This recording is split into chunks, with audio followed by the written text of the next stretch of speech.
Just 48 hours before the final presidential debate.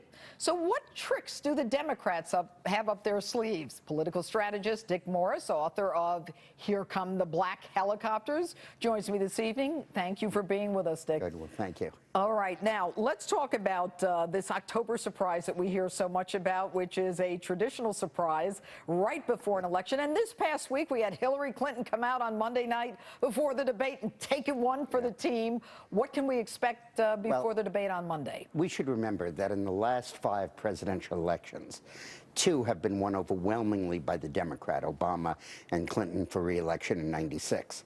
In the other 3, there was an October surprise, always to the benefit of the Democratic Party.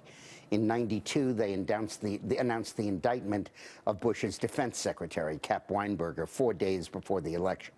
In 2000, they announced that Bush had had a DUI 20 years before in Maine. All right. In '04, they discovered a cache of weapons the U.S. this year? had left unguarded. My worry is that, and there's a report in WND, the publication, that by a former CIA agent who goes under a pseudonym of Raja Kalawi, who had infiltrated the Revolutionary Guards and has very good sources in Iran. And he ran a story saying that the U.S. and Iran have agreed already to a moratorium on uranium enrichment in return for ratcheting back some of the sanctions, which would be announced right before Election Day. Now, what's interesting is that the White House has come out tonight and they said, oh, no, that's not true. What do you make of that? Well, what they're denying is that Iran has agreed to one-on-one talks, and they may go along with that soon. But I think they're floating trial balloons here. But I am worried because this Ayatollah, actually his predecessor, has a history of playing in U.S. elections. Yeah, and so remember in what do you do? 1980, What are the sanctions if they don't stick to it? Remember in 1980, he didn't release the hostages until after Carter was defeated in 1980 because he wanted to beat Carter.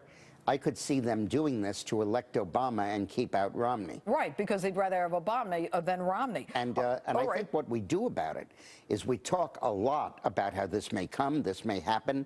Right. And if it does happen, we make clear that this is the Ayatollah voting for Obama. Exactly, exactly. Now, you also have something interesting to say about UN election monitors. What's going on with that? This is the height of hubris.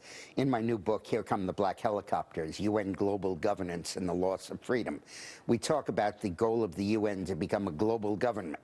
Well, yesterday they announced that there will be 48 UN inspectors sent to the United States on election from Europe and Central Asia to monitor the fairness of our electoral process. Wait. Who gives them permission to do that? I don't know. And to look for evidence of voter suppression. Do we need them to tell us that? Them to tell us. Now, this is a state, elections are run by the states. Right. And I would urge every governor who might be listening tonight to block those inspectors.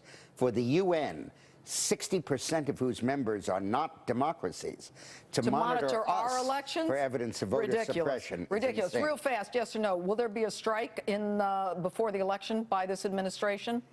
No, but Libya. there may be, Libya, they may kill the terrorists. That's pretty easy. But they're not going to hit Iran, but they may have that October surprise. All right, Dick Morris, as always, so insightful. Thanks for being with us this evening. And